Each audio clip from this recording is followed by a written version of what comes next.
நம்ம சேனல்லேருந்து தொடர்ந்தாப்பலாம் நீங்கள் வீடியோக்களை பார்க்க நினச்சிங்கன்னா இதுவரை நம்ம சேனலை சப்ஸ்கிரைப் பண்ணுங்க. சப்ஸ்கிரைப் பண்ணிங்க. கீழே பெல் சிம்பல் இருக்கும், அதையும் கிளிக் பண்ணிங்க.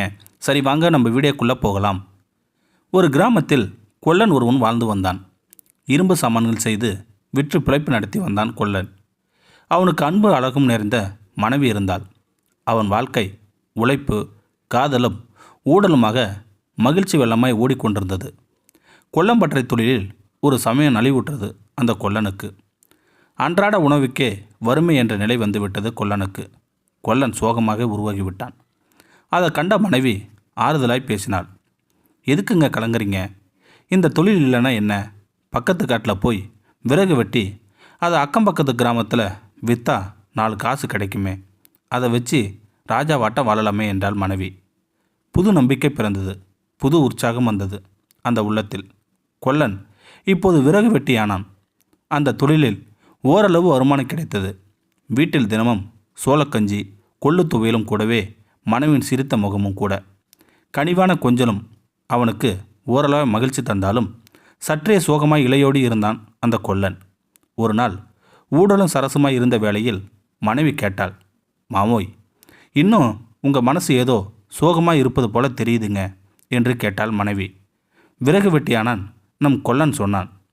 பற்ற தொழில் நல்லா இருந்த காலத்தில் நம்ம வீட்டில் தினம் நெல் சோறு கறிக்குழம்புமாக இருக்கும். இப்போ இப்படி வயிறை கட்டி வாழ்கிறமே, அதாண்டி குட்டிமா மனசுக்கு என்னவோ போல இருக்கு என்று சொன்னான் அந்த கொல்லன். கண்ணு கலங்காதீங்க, என்னோட நகையை விற்றா கொஞ்சம் காசு கிடைக்குமே, அதை மூலதனமாக போட்டு நாம் ஒரு விறகு கடை வச்சு பொழப்பு நடத்தலாம் என்று சொன்னால் அந்த கொல்லனோட மனைவி. காட்டில் விறகு வெட்டுற ஜனங்களுக்கு கூலி கொடுத்து விறகு வாங்கி போடுவோம். கடைன்னு ஆயிட்டா எந்த நேரமும் ஜனங்க விறகு வாங்க வருவாங்க, நமக்கு நல்லபடியாக வருமானம் கிடைக்கும் என்றாள் மனைவி. மீண்டும் புத்துணர்ச்சி நமது கொல்லன் உள்ளத்தில் உருவானது. விறகு வெட்டியானான் இப்போது விறகு கடை முதலாளியானான். வருமானம் பெருகியது. அப்புறம் என்ன, வீட்டில் கரிசோறு தான். ஆனால் வாழ்க்கை அடுத்தடுத்த சோதனைகளை ஏற்படுத்தாமல் விட்டுவிடுமா என்ன? வந்தது கெட்ட நேரம். விறகு கடையில் தீ விபத்து. அத்தனை மூலதனமும் கறிக்கொட்டையாகிவிட்டது. தலையில் அடித்து கொண்டு அழுதான் கொல்லன். விறகு கடை முதலாளி நண்பர்கள் பலரும் வந்து ஆறுதல் சொன்னார்கள்.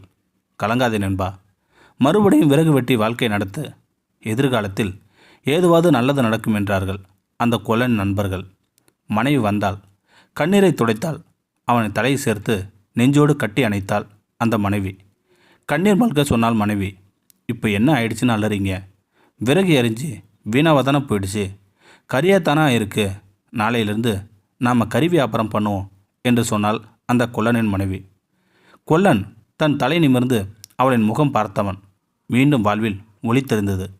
ஊக்குவிக்கவும் உற்சாகப்படுத்தவும் அன்பு செலுத்தவும் அன்பான மனைவி அமைந்தால் முடங்கி கிடக்கும் முடவன் கூட எவரெஸ்ட் சிகரம் தொடுவான். இந்த வீடியோ உங்களுக்கு பிடிச்சிருந்தா கமெண்ட் பாக்ஸில் கமெண்ட் பண்ணுங்கள். கூட உங்கள் ஃப்ரெண்ட்ஸுக்கு ஷேர் பண்ணுங்கள். இதுவரையும் நம்ம சேனலை சப்ஸ்கிரைப் பண்ணாதங்க சப்ஸ்கிரைப் பண்ணிங்க. கீழே பெல் சிம்பல் இருக்கும், அதையும் கிளிக் பண்ணிங்க. தேங்க்யூ ஃபார் வாட்சிங்.